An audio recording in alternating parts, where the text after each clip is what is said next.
I'm Dan Drake. This is Front Up on Geno TV and Channel 99.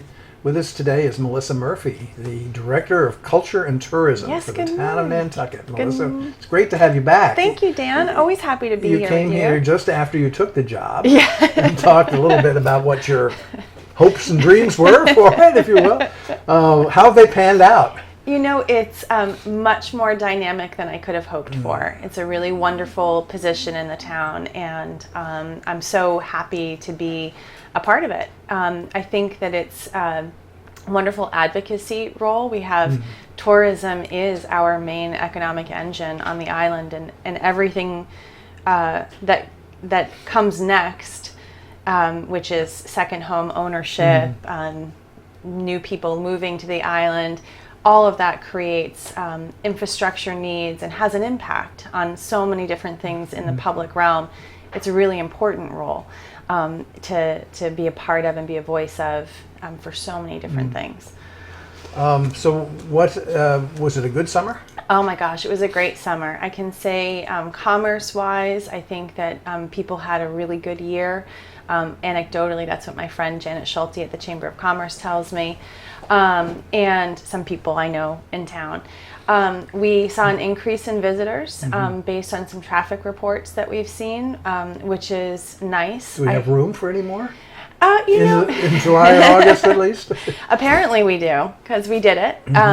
And while I would say that we have one of our most significant tourist-related issues is the infrastructure downtown and the not just traffic congestion by getting into town to have commerce and interactions. It's really the transportation center as well as our commerce hub.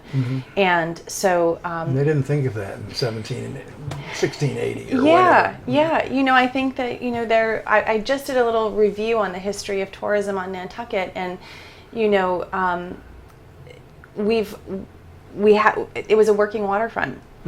And then the boats were have very quickly in the past 10 years become the main mode of transportation for folks. I know all about that. I know you know all about that. So, so you know, as a community, we have to put some large, future, sustainable thought around how we're going to accommodate that demand going forward. And but I would say that it was handled very well given the infrastructure that we have. And of course, you know, sometimes we scratch our heads because we're in traffic longer than we'd like to be, or some things can just take us a little longer to get to where we want to go. But then you go off island and you drive in traffic lights and you're in real traffic and you're like, oh, right.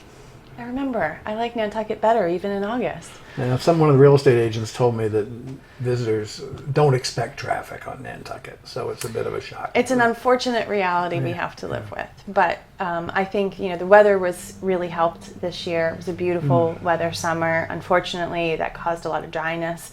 And certainly our friends and the rest of the state had some drought issues. But all in all, I think it was a great year. We launched our ambassador program, which I think I told you about when we first came in.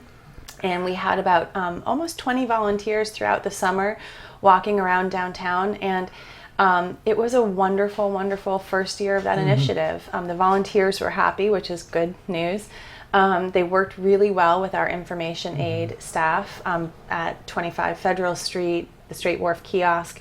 And we expanded our service to the airport this year, and that went very well. So Tom Rafter and I are talking about how we can improve on that. He's next coming year. in next. Excellent, excellent. So what else did you do new? Well, this year, we made a revision of this brochure.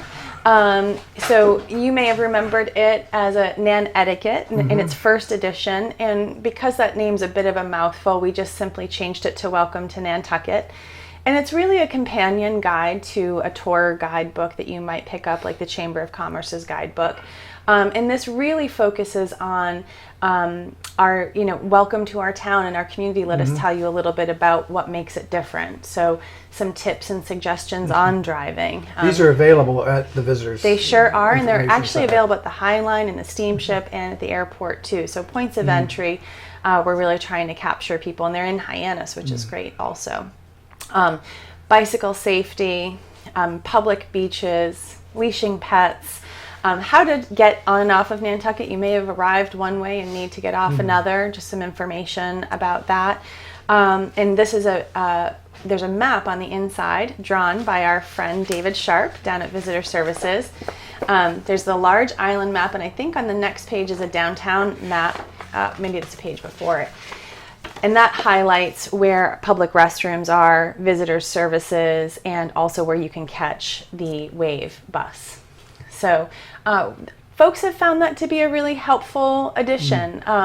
And then we also worked very hard on the Cultural District this year. It's this one.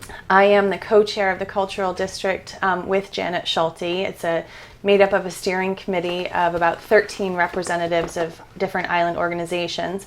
Again, David Sharp, our artist in residence, made a beautiful map of downtown, and you can see there's the 18 cultural institutions that are within the core cultural district. Very similar to our historic district boundaries, maybe a little bit tighter. I know the cultural district is limited, but it's unfortunate there are a few things that are outside the cultural district that should be on that map. Well, they are. When you say keep exploring. So the Massachusetts Cultural Council asks all of the districts to keep it a very small walkable area. But we were struck as a committee by how many wonderful and fantastic cultural assets we have that lay just outside those boundaries. So they're our partners, and we work to promote them as well. And you can see that in the Keep Exploring, and as we grow our initiatives with the district, they will certainly be a part of that conversation. Great. Yeah. So we've had a busy summer. How do you keep track of the inquiries you get? We do. We keep track of visitors who come into our physical spaces, how many calls we get. And, we work with the Lodging Association on helping place people into rooms, empty rooms. And so one of the conversations we're having between the NLA and our office is how can we improve that process? Right now, there's two different ways that it can happen. One is picking up the phone and calling us. Somebody's looking for a room can do. Exactly. And usually that's a referral. Usually they call the Chamber of Commerce first, and the Chamber, because that's their instinct, and the Chamber refers them over to us, or one of the inns would send them to us. And then there's the online tool. So we're noticing a huge uptick in our hits on our website, our webpage currently, which has just recently been updated. And the downloading of our travel and lodging brochure, which really is an information brochure on lodging options downtown or throughout the island.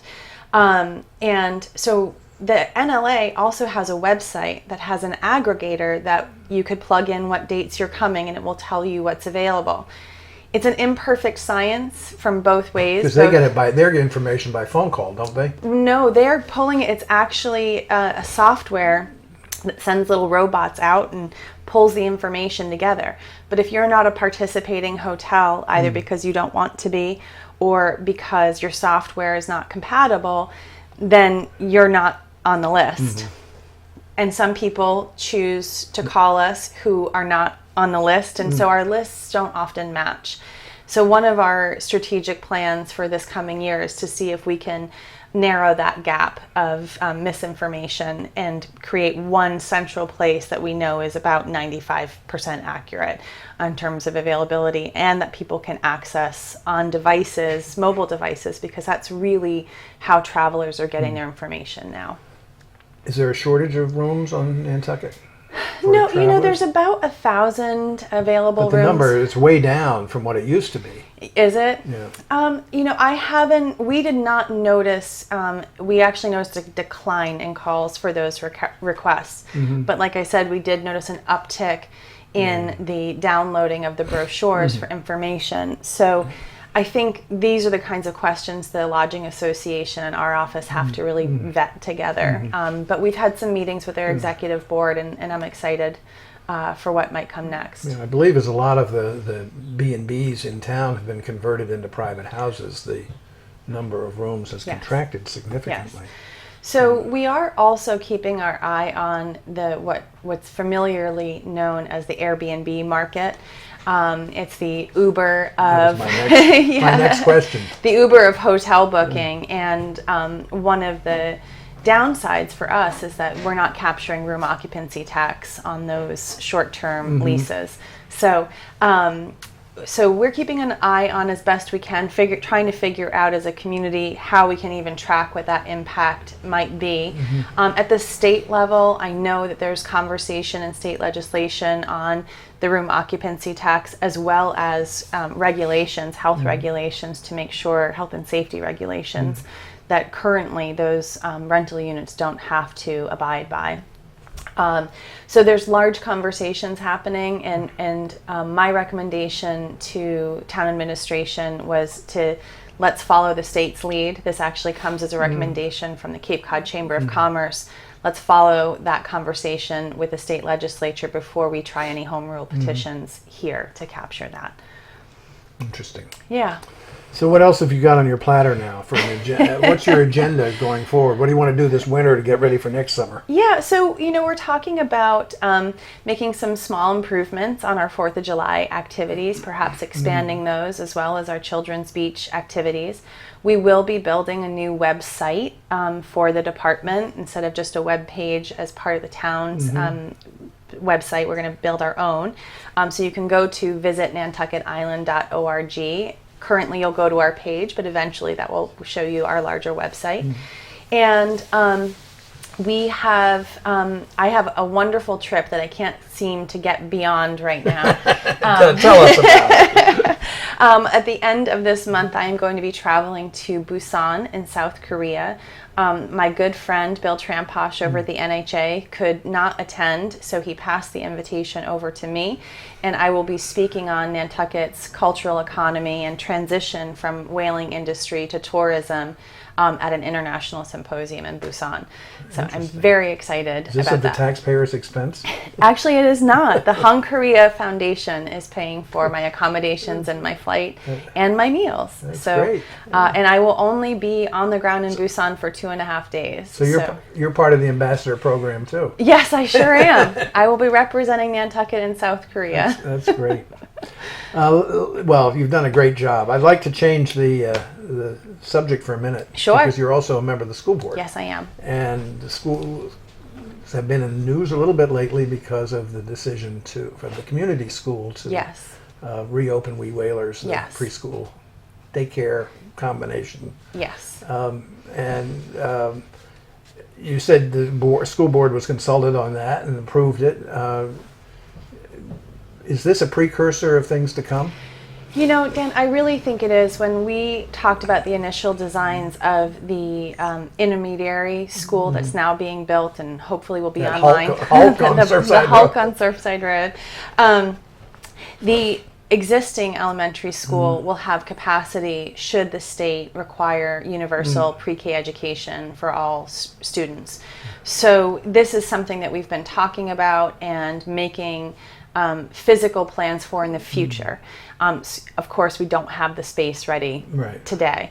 But with the unfortunate incidents that happened with Wee Whalers and the impact it was having on so many local families, hardworking local families who rely on that child care to be able to afford life. I heard so many stories of, one story was a single mom who had to send her child off island to live with her family because if she missed another day of work, she was going to lose her job. And these were real life situations that really were understanding employer too. That's right. Right. I think collectively as a community, this is what Nantucket does. Mike Kozort said it best, is we take care of our children. And so this move by Caitlin Waddington and the administration to assume the Wee Whalers building and take over the staffing and fixing some of the problems that were occurring there, addressing those, and managing the school, at least on a short-term basis, provides an immediate resolution for those families to get their kids back into. Has it opened yet? Or I don't believe it has. I think it will. Last week we heard within their goal was hopefully within a week. I've not heard an update about when that will happen. But of course, for those families, it can't happen soon enough. Right. Well, it's unfortunate, but the community school has stepped in before. They stepped in when the Boys and Girls Club was being renovated. That's right. To take over some of those programs and kids. That's right.